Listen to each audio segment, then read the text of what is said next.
Olá pessoal, estou aqui mais uma vez para gravar uma videoaula e dando prosseguimento ao assunto de ecologia, a gente vai abordar nesta aula sobre sucessões ecológicas e sustentabilidade.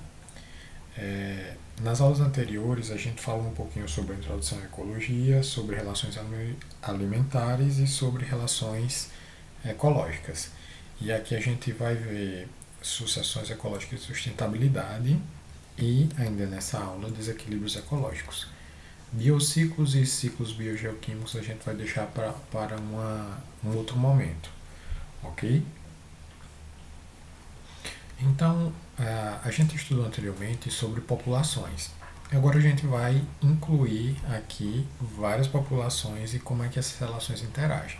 Ou seja, a gente vai começar o estudo da comunidade. Então, comunidade também pode ser chamado de biocenose. Né? Essa palavra a gente já viu nas aulas anteriores. E essa comunidade ela é influenciada por diversos fatores abióticos, tá? E geralmente estão associados ao clima. E aí, quando eu falo em clima, eu posso ter duas categorias de clima. Eu posso chamar uma categoria de macroclima, significa que é o clima de toda uma região, e aí depende dos fatores geográficos, das cadeias de montanha, da quantidade de umidade que tem naquela região. Tá? Então tem uma série de fatores que influenciam nesse macroclima. E temos também o microclima. O microclima ele é mais restrito. Tá? Então, por exemplo, quando você pensa em uma floresta e você pensa em uma área desmatada ou uma área sem grande cobertura vegetal, você percebe que o ambiente tem climas diferentes. Você vai ver que a floresta ela é um pouco menos, pode ser um pouco menos ventilada, porque as árvores elas impedem a ação do vento. Isso vai ter relação com a temperatura daquela região. Consequentemente, vai ter relação também com a quantidade de espécies que você vê em um ambiente e no outro ambiente.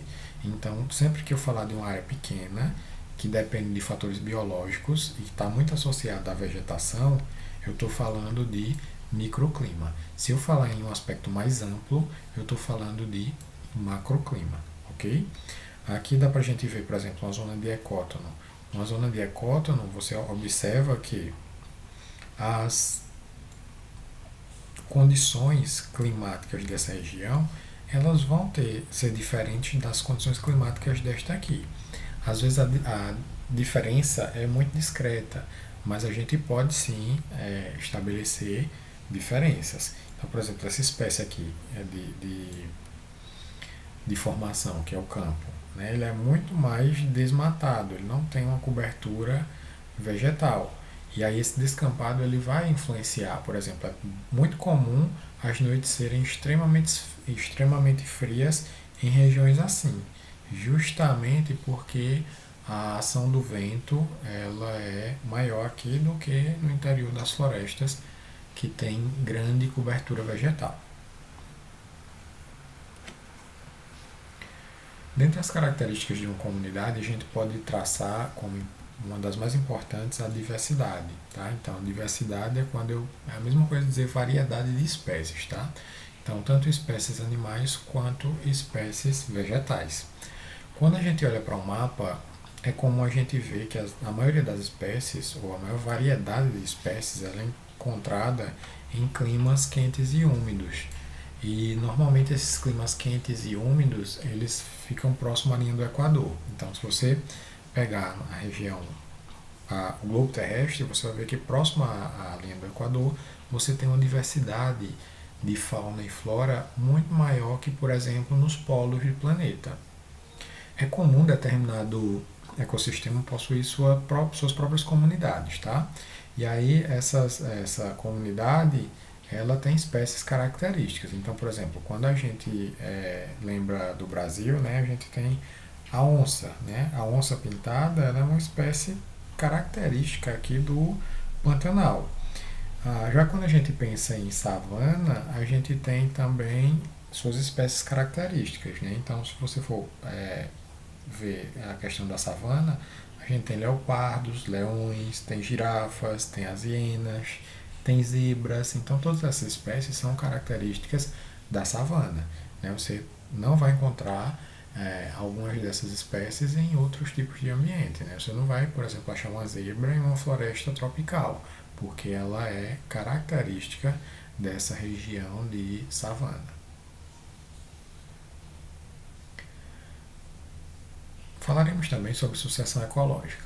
Tá? Então, o que é a sucessão ecológica? Então, suceder, se a gente for pelo o significado da palavra, suceder significa depois. Então, sucessão ecológica nada mais é do que as mudanças ou a evolução de uma comunidade ao longo do tempo. Então, essas mudanças e evoluções e evolução da comunidade, das comunidades ao longo do tempo, ela é chamada na biologia de sucessão ecológica.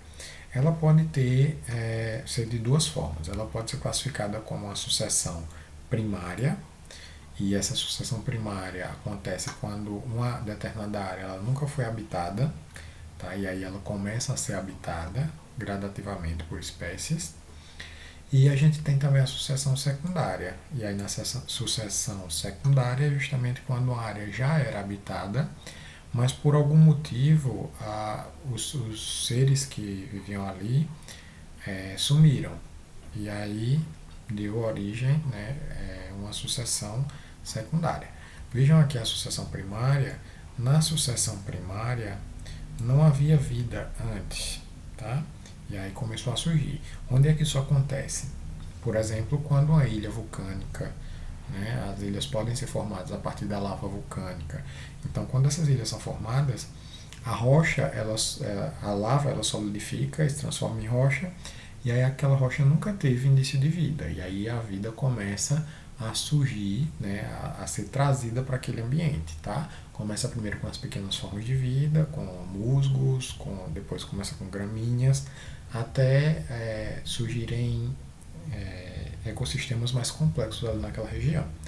E uma sucessão secundária, um exemplo que a gente tem é, por exemplo, uma área de mata que sofreu com queimadas. Então, por exemplo, uma região que foi queimada, ela foi completamente devastada, de modo que a vida que tinha ali, ela se extinguiu. E aí, aos poucos, aquela área ela vai ser novamente habitada. Aí eu estou tratando de uma sucessão secundária, porque já havia vida antes e essa vida foi extinta, e após essa extinção é que vai surgir outras formas de vida. Na sucessão ecológica a gente pode usar alguns termos. Por exemplo, êxtase significa que é a chegada dos primeiros organismos, aquele que a gente chama de organismos colonizadores. Tá? Então, esses organismos colonizadores são os primeiros a chegar. São, como eu falei para vocês, organismos bem simples, tá? Como, por exemplo, os musgos ou as gramíneas. Tá? Na sucessão ecológica, a gente tem também o conceito de séries. Séries é cada uma das etapas da sucessão ecológica. Então, a gente trata de uma série, aqui uma outra série, esta é uma outra, e assim sucessivamente. E a gente tem também o conceito de clímax. O clímax é o último nível dessa sucessão ecológica. E aí aqui nessa imagem a gente vê o clímax como sendo essa região aqui mais desenvolvida. Tá?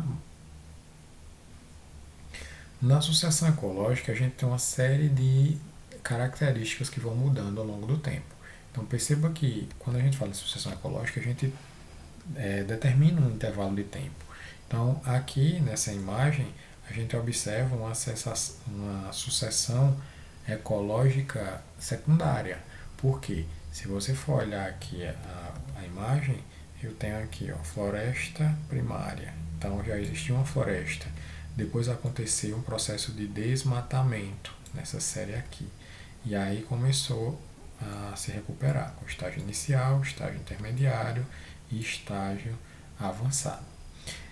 Durante esse processo aqui, a gente observa a mudança das características. Primeiro, mudança na biodiversidade. Então, os seres que vivem no primeiro estágio da sucessão ecológica, eles são muito diferentes dos seres que vão habitar a floresta que está no último estágio. Então, existe uma mudança na biodiversidade. Também existe um aumento de biomassa. A partir do momento que as florestas elas vão ficando mais antigas, vai aumentando também o porte das árvores naquele lugar. E aí a quantidade de biomassa vai aumentar. Mudanças nos tipos de animais e nos tipos de planta, tá? Então, como eu falei para vocês, as gramíneas predominam no estágio inicial, mas as árvores de grande porte elas predominam no estágio final. E aí a gente já tem uma mudança aí em relação ao tipo de plantas e também tem relação ao tipo, mudança em relação ao tipo de animais, tá? Então, você vê, por exemplo, uma águia, uma ave de rapina que precisa caçar, ela dificilmente vai habitar uma floresta, uma mata fechada, porque torna-se muito mais difícil ela caçar nesse ambiente, já que ela tem que ver a presa de longe. Então é melhor para ela o descampado. Então ela ficaria muito mais confortável em caçar em um estágio inicial, né, de uma floresta em sucessão, do que no estágio final da floresta em sucessão.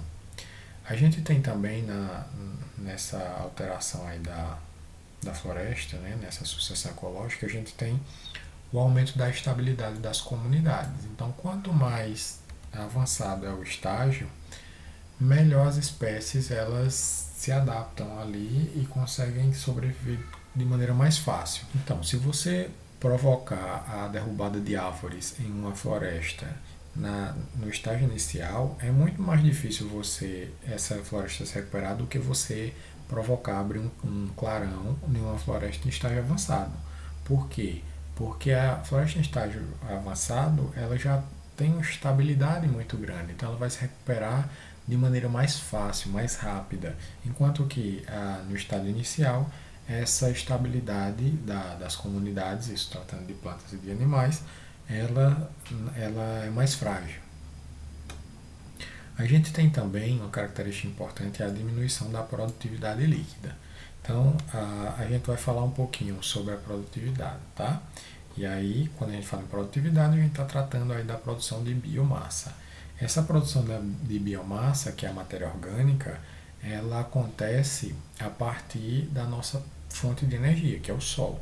Tá? Então, quando a gente fala assim, produtividade primária, significa que quando um organismo, e aí que eu estou falando de organismos, são os organismos produtores, tá?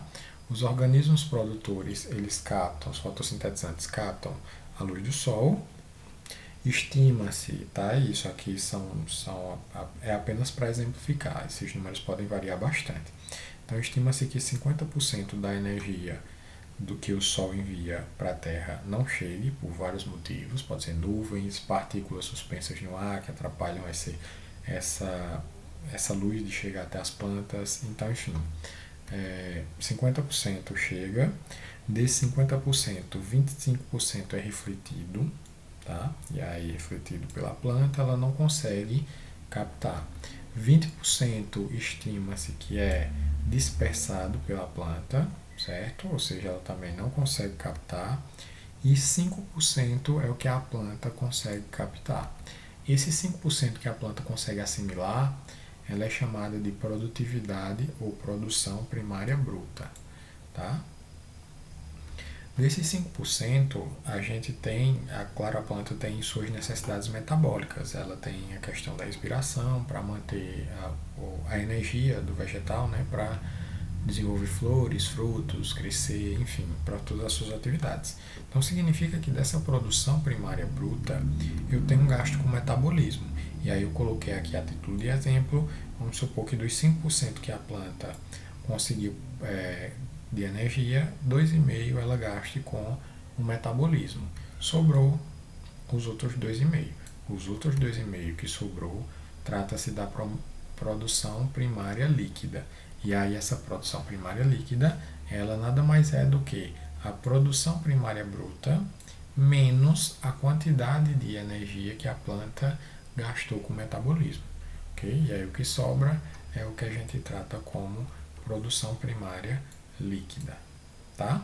E aí nesse contexto aqui da sucessão ecológica, quando eu digo que há uma diminuição da produtividade líquida, significa que quando as árvores elas vão ficando mais velhas, elas aumentam a biomassa, beleza, aumenta a produtividade também, mas aumenta tanto a produtividade bruta quanto a produtividade líquida. E aí a líquida ainda aumenta na mesma proporção que a bruta. Significa que vai haver uma redução, uma diminuição da produtividade líquida, justamente porque agora são plantas de grande porte. A gente pode tratar também dentro desse conceito aí de sucessão ecológica sobre os ecossistemas frágeis. Quando o homem interfere na natureza, e eles interferem bastante, a gente vê, por exemplo, o surgimento de grandes áreas de cultivo. E aí essas grandes áreas de cultivo, elas se tornam ecossistemas frágeis. Por que elas se tornam ecossistemas frágeis? Porque uma área de cultivo, ela acaba sendo muito uniforme. E aí a gente observa algumas características, como por exemplo, pouca diversidade. Mas a gente imaginar, por exemplo, um cultivo de milho, é muito difícil você encontrar uma variedade grande de animais ali dentro daquele cultivo de milho. Tá? As opções ali de alimento para determinados seres, elas são bem escassas. Então, a diversidade ali naquela região é pouca. Diversidade de animais e também diversidade de outras plantas, porque o cultivo do milho ele já é planejado para ocupar toda aquela área de solo com milho, de modo que dificilmente outra espécie consegue sobreviver ali no meio entre as plantas, entre os milhos. A gente tem também uma área de ecossistema frágil, a gente tem poucas interações entre os seres vivos. Então, já que tem pouca diversidade, é óbvio que as interações entre os seres vivos também são escassas. Tem pouca estabilidade. O que é que significa isso? Se por acaso uma praga atacar o cultivo de milho, toda a região vai ser afetada, porque a gente está tratando aqui de uma espécie só. Então, se um desses milhos, uma dessas plantas for vulnerável a determinada praga, todas as outras também serão. A gente tem redes alimentares simples, então a gente tem cadeias alimentares aqui bem restritas, tá? No máximo a gente vai achar aves se alimentando de grilos, tá? Ou se alimentando do próprio milho. Então essas redes alimentares elas não são extensas como em uma floresta. A gente tem a susceptibilidade de pragas, significa que se os gafanhotos chegarem para atacarem essa plantação, eles vão causar um dano considerável, né? Pode até devastar toda a plantação. Mas em contrapartida, o que o ser humano quer, né, que é a produtividade, ela é bem alta. Então, essas áreas de ecossistemas frágeis, quando envolve plantação, cultivo, elas têm uma alta produtividade líquida, até porque as plantas elas são plantadas de maneira a otimizar o uso do solo, né? E elas são plantadas bem juntas. E aí a produtividade, obviamente, aumenta. Então aqui eu coloquei nessa imagem da direita a imagem da Amazônia, que mostra um ecossistema aí bem estabelecido, onde a gente tem diversas interações entre os animais, a gente tem cadeias alimentares bem complexas, tá? Diferente da área do cultivo de milho, que é um ecossistema frágil e que torna essa área bem suscetível a danos e alterações ambientais. Bom, então a gente vai falar também um pouquinho sobre desequilíbrios ecológicos. E aí os desequilíbrios ecológicos são uma parte extremamente importante dessa área de ecologia. Na verdade, quando a gente trata assim de ecologia, os desequilíbrios ecológicos, de fato, é o que mais cai nas provas de vestibular, tá? Então a gente vai tratar primeiro do conceito de poluição, né? A gente chama de poluição, a gente chama qualquer desequilíbrio direto ou indiretamente provocado pelo ser humano. Então, poluição, a gente tem a costume de achar que poluição é só o lixo físico, né? Mas a gente tem poluição visual, a gente tem poluição sonora, então tudo isso é poluição. Mas o que a gente pode dizer assim que afeta mais, que causa mais impacto no meio ambiente, a gente trata geralmente de poluição da água, poluição do ar e poluição do solo. Tá? Em relação à água, a poluição pode ser física ou química. Então, a poluição física quando tem lixo realmente dentro da água, quando são partículas, né, normalmente visíveis a olho nu, é uma poluição física. E a gente tem poluição química, como por exemplo a deposição de metais pesados, que a gente vai ver que causa um problema bem sério e também alvo aí de muitas questões de vestibular, Então, a zinco, cobre, mercúrio, cádmio, tudo isso, que principalmente proveniente de indústrias e garimpos, todas essas substâncias, quando poluem a água, a gente chama de poluição química.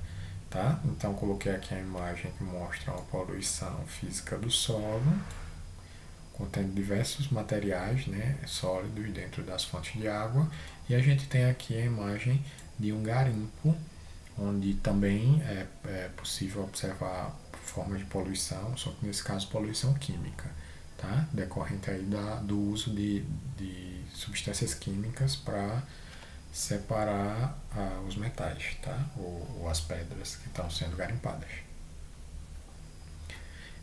A poluição, de modo geral, ela pode causar um processo de bioacumulação, tá?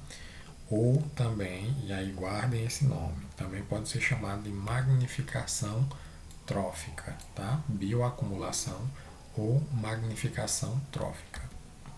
Essa bioacumulação ela ocorre quando acontece o acúmulo progressivo de substâncias não degradáveis, tá? Nos organismos, nos níveis tróficos.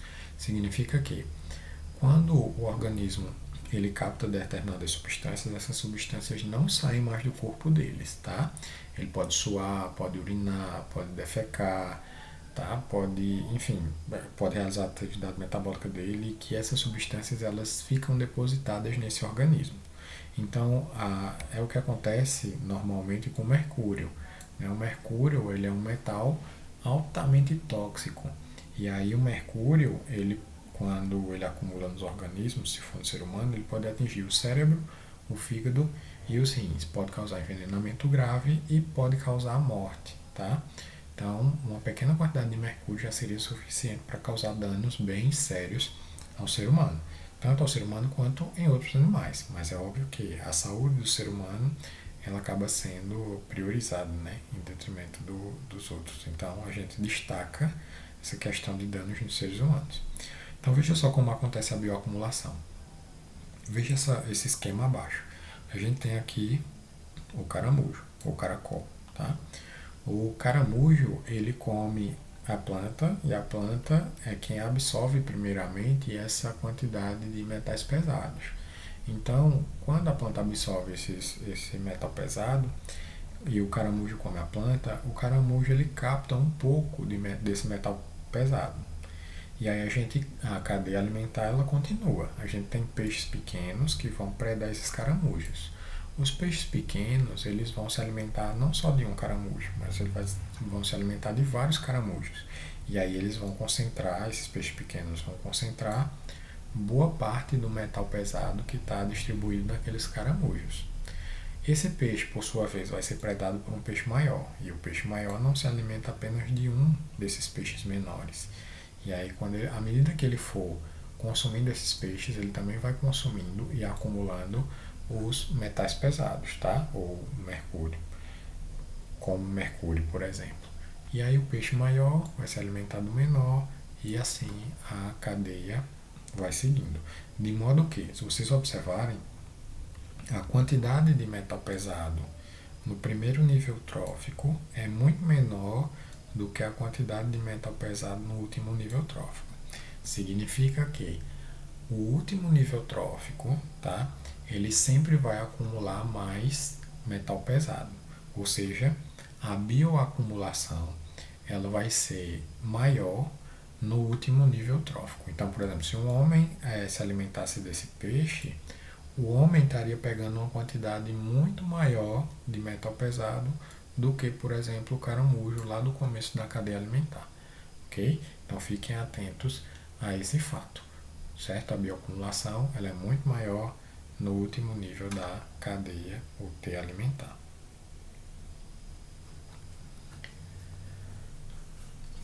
Derramamento de petróleo.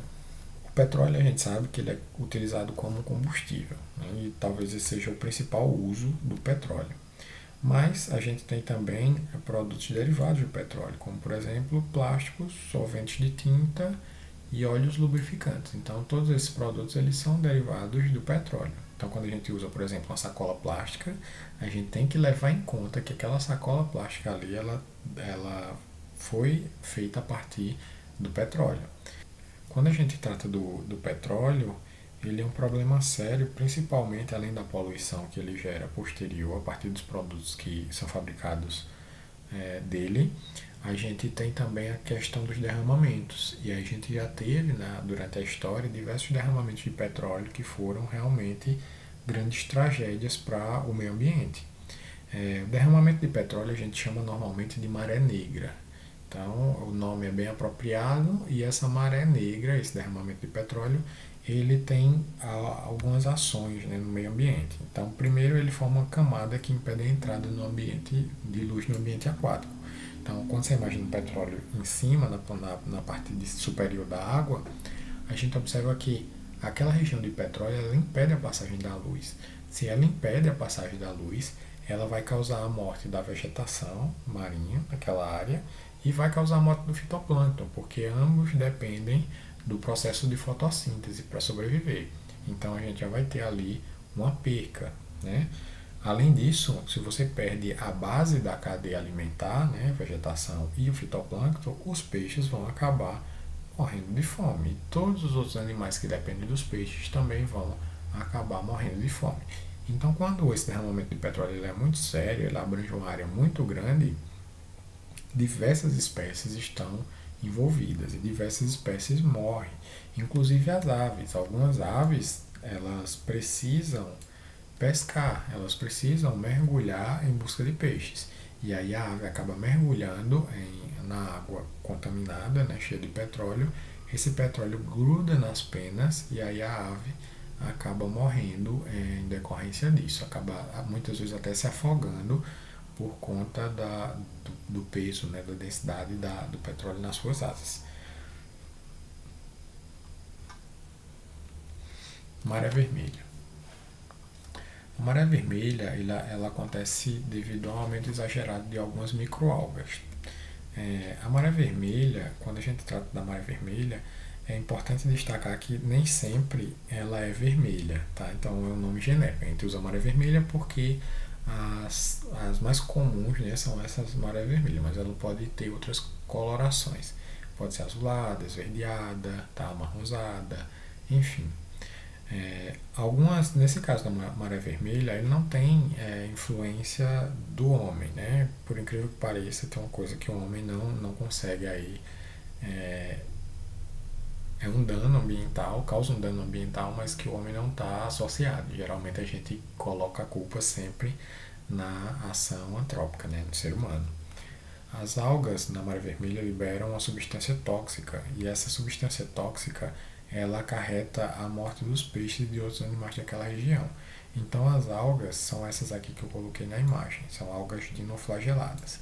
Então elas acabam acumulando em uma determinada região e elas liberam essa toxina que acaba matando os peixes. Veja que aqui eu destaquei que a maré vermelha acontece por causas naturais e geralmente acontece pelo aumento dos nutrientes trazidos pelas correntes marinhas. Tá? Então, as correntes marinhas, a gente sabe que no mar a gente tem diversas correntes vindas de diversas partes do globo terrestre. Então, quando essas correntes elas trazem uma quantidade muito grande de nutrientes minerais, as algas de determinada região acabam se desenvolvendo além do esperado. E aí essas algas é que produzem o fenômeno de maré vermelha. Tá? Aqui a gente tem uma imagem que mostra a maré vermelha acontecendo. Então vocês percebem que a água de fato fica bastante avermelhada. Então pessoal, por essa aula é isso. Sugiro que vocês façam uma pequena pausa, tá? Depois tentem fazer um resumo dos principais conceitos aprendidos, tá? E na próxima aula veremos sobre eutrofização e alguns outros desequilíbrios ecológicos, ok? Até lá, tchau, tchau.